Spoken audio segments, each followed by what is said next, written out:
Life is undeniably, frustratingly hard sometimes. Imagine this.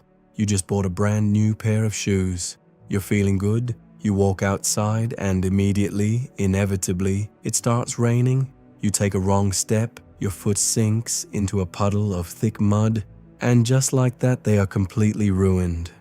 You feel that hot flash of bitterness in your chest. Your whole day is spoiled. But I want you to try something. I want you to take a step back. Not literally, of course, but mentally. Step back from the mud, step back from the shoes, step back from your day. If you really think about it, if you pull the lens back far enough, you will eventually arrive at a strange, terrifying, and deeply comforting conclusion. Nothing in life really matters. I know how that sounds, but stick with me, because understanding this is the key to absolute freedom. To understand why nothing matters, we have to look at the sheer impossible luck of our existence. The Earth has been around for about 4 billion years. For a very long time, it was just a chaotic, lifeless rock tumbling through the void. But then, one day, humans became a thing. Out of the dust and primordial soup, we woke up. We became conscious, and when we opened our eyes, this world seemed absolutely perfect for us. It wasn't scorching hot, it wasn't deathly cold. We found ourselves right in the middle, in this perfect cosmic sweet spot. The gravity on Earth was just right. It allowed us to move and run and eventually catch animals that conveniently existed for us to eat. There was fresh water to drink. There was oxygen to breathe. Looking around, it's incredibly easy to think, wow, it's as if we were put here for a specific reason. So we got to work. We began creating things. We started working together as a species. We built towering empires. We covered the planet in cities, and for whatever reason, we spent a lot of time fighting each other over imaginary lines drawn in the dirt. Fast forward a couple of million years, and here we are today. We have supercomputers in our pockets, we're launching rockets into space, we have Elon Musk and everything in between. But somewhere along this chaotic journey of progress, we also created something seemingly out of nothing. We invented something called time. We laid out very strict definitions of time: seconds, minutes, hours, days, years. But the truth is, time itself doesn't really matter. We made those concepts up entirely for our own convenience. Time is nothing more than a way for our brains to measure the passing of events. Think about it. We've only set up these units of time based on ourselves. A day is simply how long it takes the Earth to spin around its own axis one time. A month is roughly how long it takes the moon to orbit the Earth. A year is just how long it takes the Earth to complete one lap around the sun. If you are incredibly lucky, you might get about 80 of those Earth revolutions around the sun in this fleeting journey we call life. As poetic as that sounds, there really isn't much scale to these things once we pass a single human lifetime. Sure, our brains can somewhat comprehend how long 1,000 years is. We can maybe even wrap our heads around 10,000 years. But after that, the timescales of the universe are just far too massive for our primate brains to handle. We often hear that the universe is 13.8 billion years old. On the scale of a human life, that makes the universe seem unbelievably, unfathomably ancient. But here's the reality. In terms of the universe's actual lifespan, pretty much nothing has happened yet. The universe has barely even started. Astrophysicists can actually make predictions about the next hundreds of trillions of years of the universe's life. We can calculate precisely how and when our own sun is going to blow up. We know when our galaxy is going to collide with our neighbor, Andromeda. We can come up with complex theories that describe why the universe is expanding faster than anything else physically possible. And yet we have absolutely zero idea what happened in that tiny fraction of a second between when there was nothing and when there was something. For some reason, as far as our most advanced telescopes can tell, we are the only conscious beings to have ever existed. But the punchline is, we don't even know what being conscious actually is. We develop this incredible self-awareness only to be painfully aware of the fact that nothing else around us seems to be awake. We've grown so aware of our surroundings that the smarter we get, the smaller we realize we are. As this human-invented concept of time goes on, we begin to realize things that prove the universe probably wasn't made just for us. When you were born, you were your parents' entire world. For a small time, you were the center of the universe, which is beautiful, but you aren't everything. About 360,000 people are born every single day. Of all those people who share your exact birthday, some are going to go on to do massive things and change the course of human history. Others are just going to live quietly and eventually pass away. That's just the nature of existence.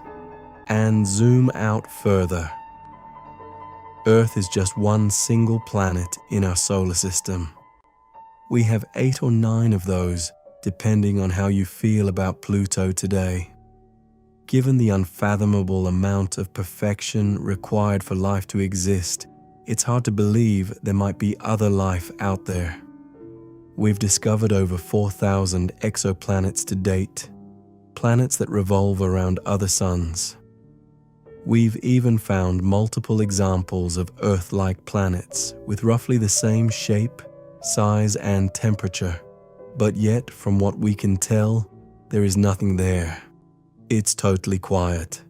So, if there are so many planets that could potentially harbor life, why haven't we seen any signs? Why are we seemingly alone? Well, we are just one solar system in an entire galaxy. There are over 200 billion stars in our Milky Way galaxy alone. But that's just one galaxy. We are part of the Local Group, which is a collection of about 30 galaxies near our own.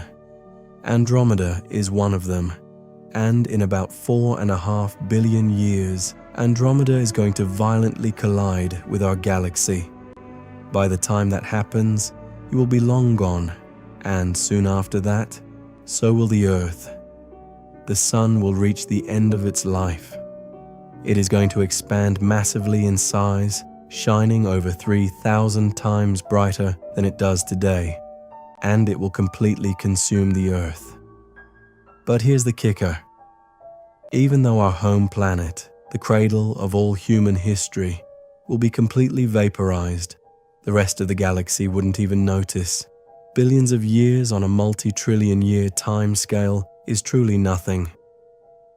But the universe has an even darker fate waiting. The universe is expanding. You probably knew that. But what many people don't know is that this expansion is actually speeding up. We have an idea of what's causing it.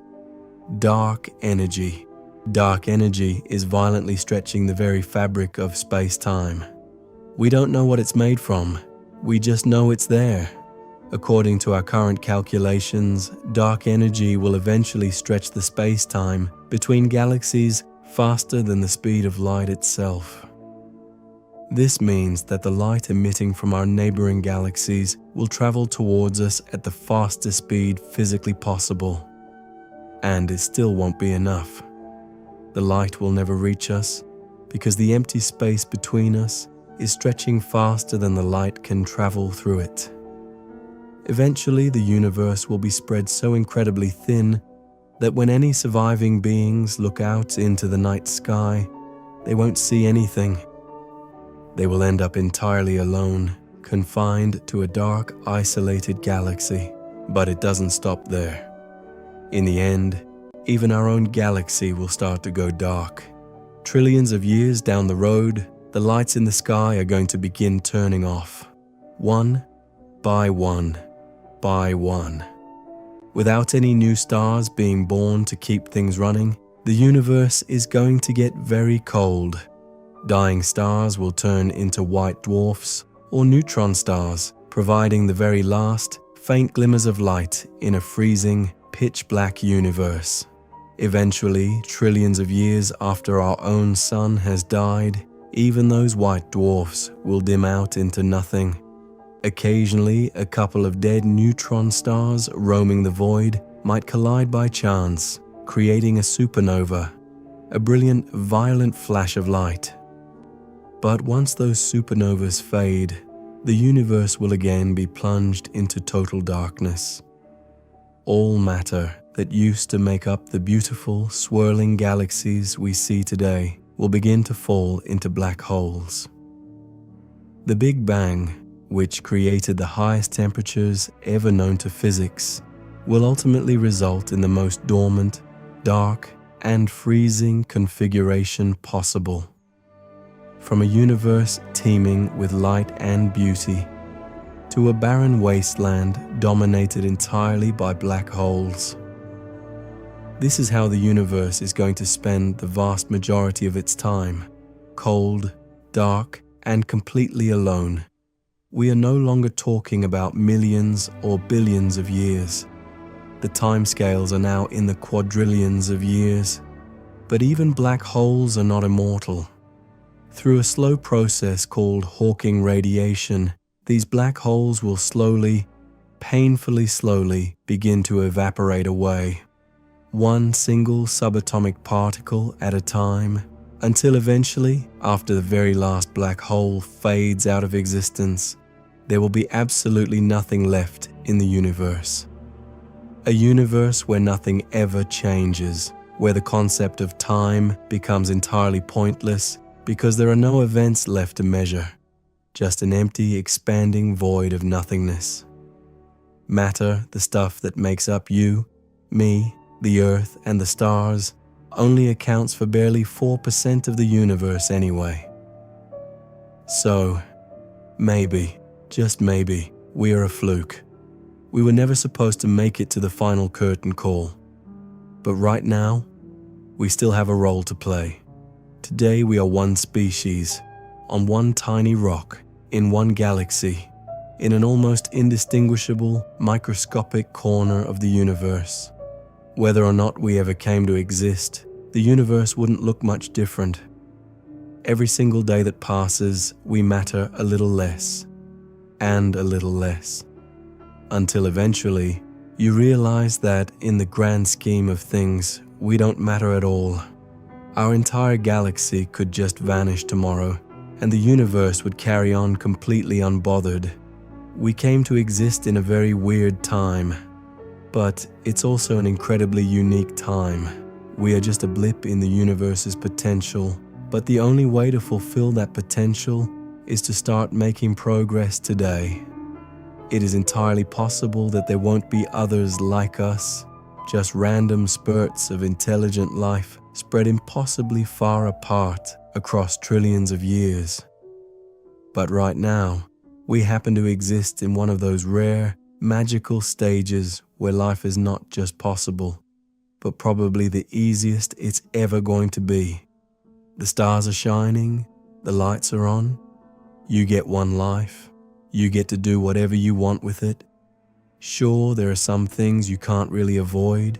You have to go to school, you have to pay your taxes, but other than that, you are entirely free to do mostly whatever you like.